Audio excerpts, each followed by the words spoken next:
journey, but encounters on the journey. Now, I'm going to give you a prophetic tip for you to understand. Say encounters.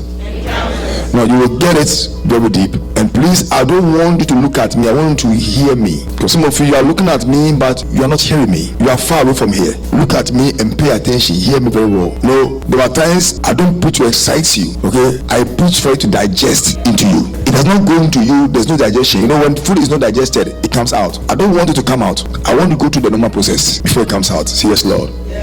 Now, encounters on your journey. Listen very carefully. Life is such a way that if you cannot be an impact into somebody's life, then your reason for living has no value. If you cannot impact somebody, when somebody cannot say, because of you, I'm able to have a life. Because of you, now I can also stand on my feet. Because of you, me too, I can also be a warrior. Because of you, now I can smile. Because of you, I also have a family. Because of you, I can also be a great warrior. If you cannot impact in the life of somebody, which means that your living has no value.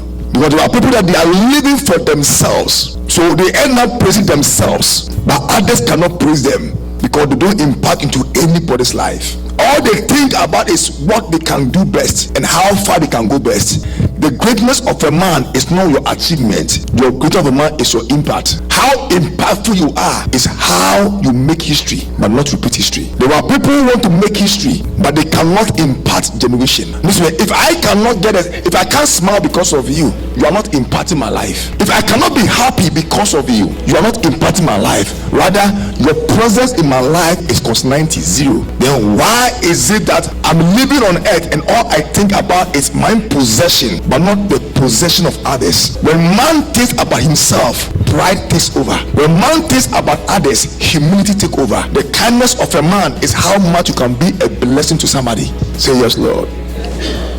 Now, there are people, right? They are too selfish. Children are like that. Children, a lot of children growing up, 16, 13, 10, 9, 8. Most children are very selfish. When they eat, they don't share.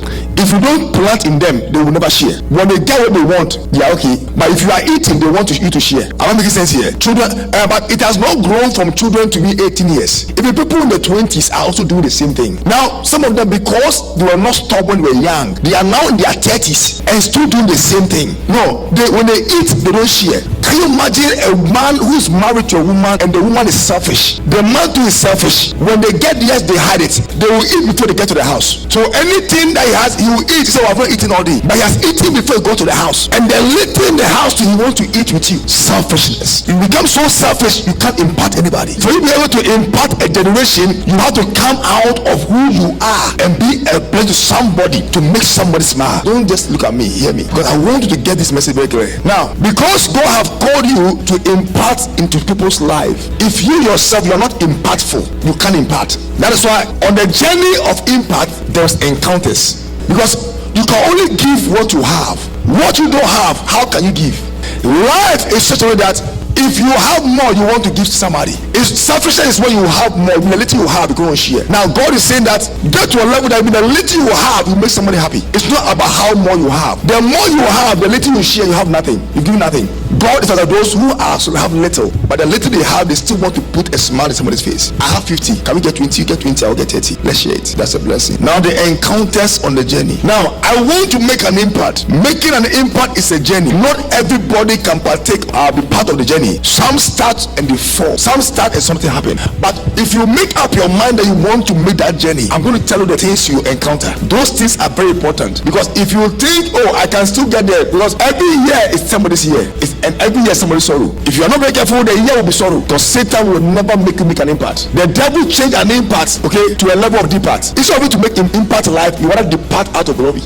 Am I opening your eyes here? Now listen carefully. On the journey of making an impact, if you want to be impactful in life, the encounter, one of the encounter that you face is that you face what we call pit. P-I-T. Pit. The first thing you face, Genesis 37 verse 22-24. Verse 22. Yes, wait for us.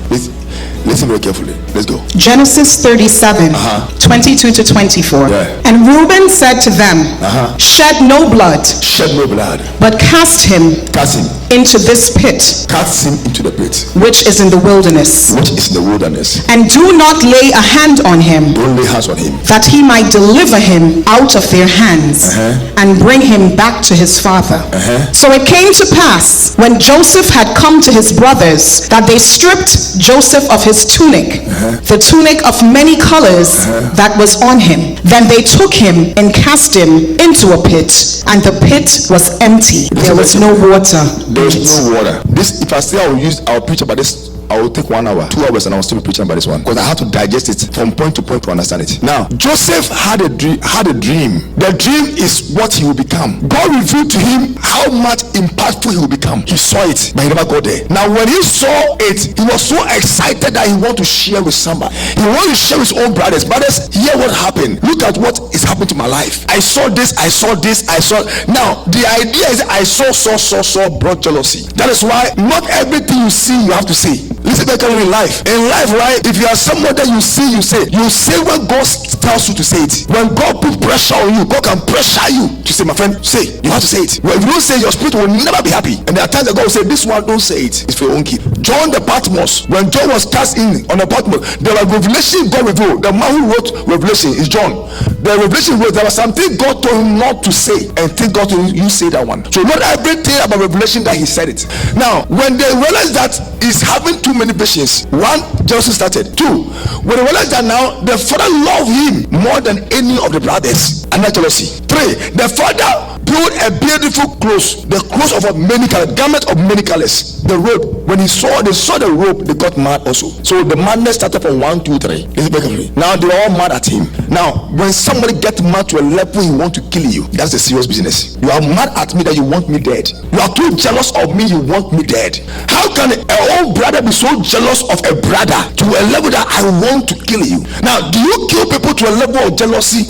That is why when a man cannot make any impact, right, they judge those who have become impactful. There are so many jealousies in the body of Christ because you want to become somebody, but the thing is that instead of you to learn, teach me how you became somebody, they rather jealous the person because of the beauty. But you have no idea before that the beauty came out of ashes. The beauty came out of what? Ashes. But you are more concerned about the beauty that you are not asking that how did you get this robe? How did daddy give it to you? How come daddy gave you those robe of many colors, not only one color, many colors? What did you do for daddy to love you that much? But rather, they never jealous the source. You see, it's so painful, right? There are people jealous the one who carries the vision, but the one who gets the vision, they don't care about the one. Now the one who carries the vision is more jealous than the one who owns the vision. Now why do you fight me if my blessing was not given to me by myself? It was God who gave me the blessing. The enemy does not attack the source, but they attack the resources of what God is making the life of somebody. Now they were concerned about what he has. They were not concerned about the man who gave it to them. The devil is more angry about how much value and how much blessed you have become, but they are not concerned that somebody gave it to you, but you pay the price. Life is such a way, when a man does not pay the price in life, everything given to you, you have to fight for it. Say yes, Lord. Am I talking to someone here? The Bible says that they got jealous that they want to kill him. Brothers, Bible says, be your brother's keeper. Love your neighbor as yourself. But you are jealous of somebody that you want the person to die. Why do you laugh when somebody is dead? And why do you laugh when somebody is going through a loss? Why are you concerned about the downfall of a person? Why are you not concerned about your upliftment that God himself will give unto you? Do you know how many people who live their life and they are concerned about their brother? They forget about their own future. Instead of them to make an impact with their life, all that they care about is that I will kill him, I will fight him, I will destroy him, I will break him. She will not marry, she will not have a good job. You are concerned about somebody's destiny, and you're not concerned about your own life. That is the work of the enemy. You know what I mean? They said, let's put him in the pit. Every dreamer who God gives the person a dream, the first thing you encounter is the pit. Why is it that they thought about a pit? Because it says you are too up, you have to go down. I'm not making sense here. It says you are too up, You are on the same level that we are. We don't want you to be on the same level. Go down. Do you know how many people that even the job you are doing, they wish you have no job. They wish you not have a good marriage. They wish you always go to you're always in jail. People wish that you will never have a life. Why? Because where you are, somebody is not celebrating. Even what you don't have, okay, they are still jealous of what you don't have. And what you have, they are more jealous. Even being alive is jealousy. Even the things you've achieved, you say, man, I have nothing. You have nothing, but you are breathing. You are breathing oxygen. And once there is life, there is hope. The devil is concerned because once you are living, there is hope for you. So they know that no matter how much you are down, Bible says, rejoice not over me, my enemies, for when I fall, I shall still rise. Even when I'm in darkness, Jehovah shall be my light. So they know that no matter how down you are, you will rise again. Oh my God. The enemy knows that no matter how down you are, you will rise again. So once you don't have a job, you don't care about it. You're not going to school, you don't care. You are nothing, you don't care. You are alive. Which means the wise man, the wise one, one day will shine his light on you. So they know that even in darkness, light will locate you. Oh, you don't remember very here. I say in darkness, light will locate you. So Satan is more concerned about you. Why? He's not concerned about where you are. He's concerned about you because he knows that where you are will not determine where you are going. So even when you are in darkness, Satan is not moved by your valley, because your valley is an experience of maturity. For a man to become matured, the valley is there to pave way. The platform of the enemy, okay, is the experience that God used to blow people up. Satan's platform is God's experience. Satan's platform is God's preparation. Satan's platform, okay, is God's preparation. When Satan build a platform, God prepares you on that platform. So just when they think they are bringing you down, God say, I will turn it for good. Receive grace. Receive grace. So the first thing is that one encounter you face is a pit. You know why? You are on the same level with me. I don't like it. People want to bring you down to a level where they don't want you to fall. They want to go down. They want you in the pit. They want to see your head. When they say you see your end, you see your end. That's all they want. But God will expose them. I say God will expose them. God will expose them. God will expose them. Say fire. The Bible says in Proverbs 26 verse 27, whoso diggeth a pit shall fall therein, and he that rolleth a stone, it will return upon him. The Bible says in Job 33 verse 28, he will deliver his soul from going into the pit. He will deliver his soul from where? Going into the pit, and his life shall see the light. May you see the light? May you see the light? Now, what are the signs? What does it mean to be in the pit? When you are in the pit, the sign is that one, you are summoned into a wrong location. When the devil summon you into a wrong location, they put you in the pit because they are preparing you to redirect you. Because you are going somewhere. Say going somewhere. So they put you in the pit in a way that they are summoning your spirit. That from today, be in that pit because we have a different plan for you. Anybody here that Satan have a different plan for you, may the plan of the enemy be exposed. I say anybody who's sitting here right now, that a witch or wizard have a plan for you. Where you are going, they are not happy. They just want to be in a pit. So when you're in a pit, you get confused. You see fever. Now, why does the devil want you to be in a pit? Because he wants you to experience a sudden hardship. A hardship. The pit is a sign of hardship. So on the journey of your encounters to an impact, you will be in the pit. A sign of hardship. So when you see yourself that the pit have been put there in the form of hardship, when you are going through hardship, remember you are in the pit. And those who are born to make impacts, their hardship is uncontrollable. You go to too much hardship that you say, God, what wrong have I done? What made me go to God? What have I done wrong? You know why? Because of great destiny and great impact, the pit is that deeper. So your hardship will never end. May Satan be a liar. May Satan be a liar. I say may Satan be a liar. Now, what does the pit represent? The enemy put in the pit as it's a sign that you've got to a place of a life of difficulties. When you see yourself that you are having a difficult life, as for you, what is so simple is so complex.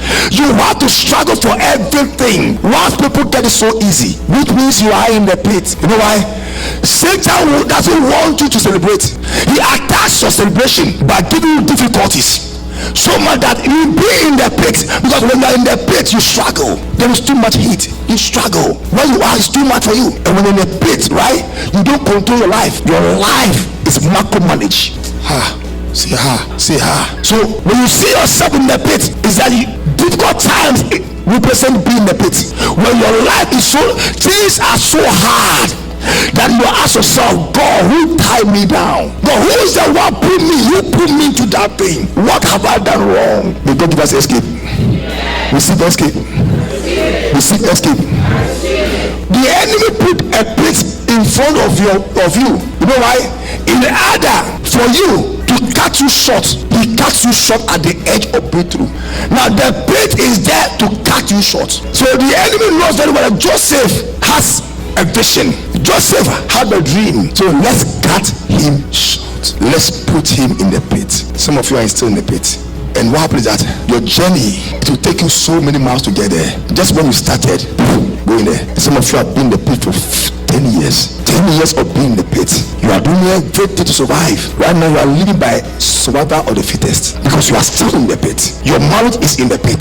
Your children are in the pit. All of them are in there. And you know, guess what? Because they are in there, right? Some of them, they start, they can't finish. Some of them can't complete school. Some of them, they are going from school to school. They're going to school for 10 years and they still not graduate from college. You know why? Because you are in the pit. When they put you in the pit, they said enough of you going forward. Go in there. Today they'll be fire here. When the devil put you in the pit, he will move you from the head and put you at the tail. The pit is a sign of a tail, which means that they can't be on top of anything. Everything, they will either be the last or last but one. If the last alone, Christ is no problem. The enemy, to be last, Christ is a blessing. The enemy says you will be at the last, and those who are the last will not even see that you are the last. You are below last. It's like you don't get F. If you cannot get F, what can you get?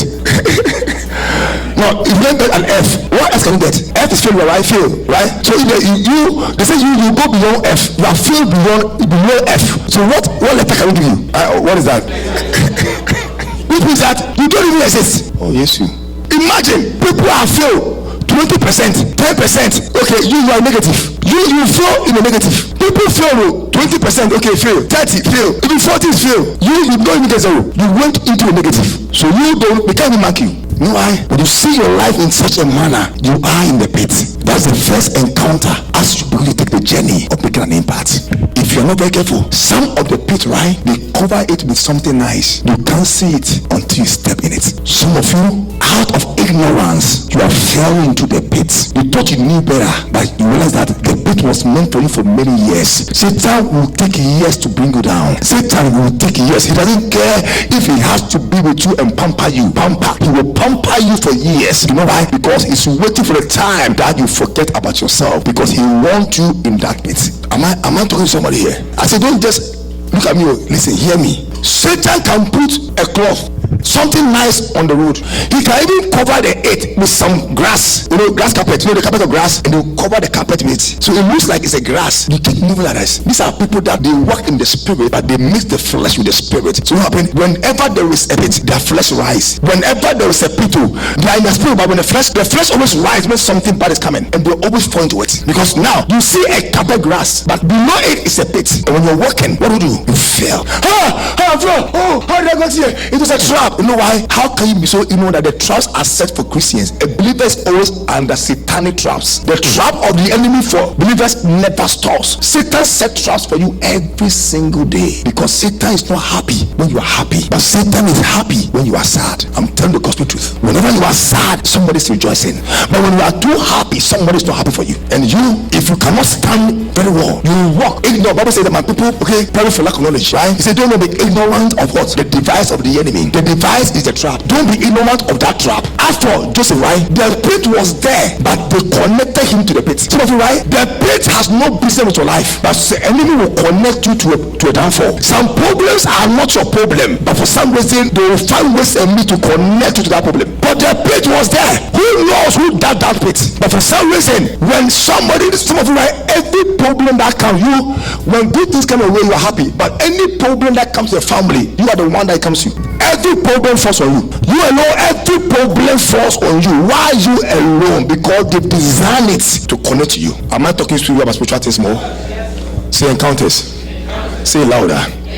Now, Bible says, beware of dogs. There are some houses that there are dogs, beware of them.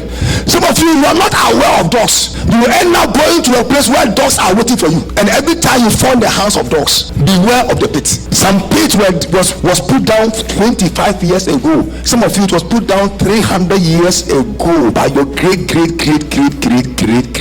fathers. And everybody begin to rise. They program the person's life to make sure that his journey goes from left to right. And on the right side, the pit is there. So as they were going on the left, the enemy begin to what? Jealous them.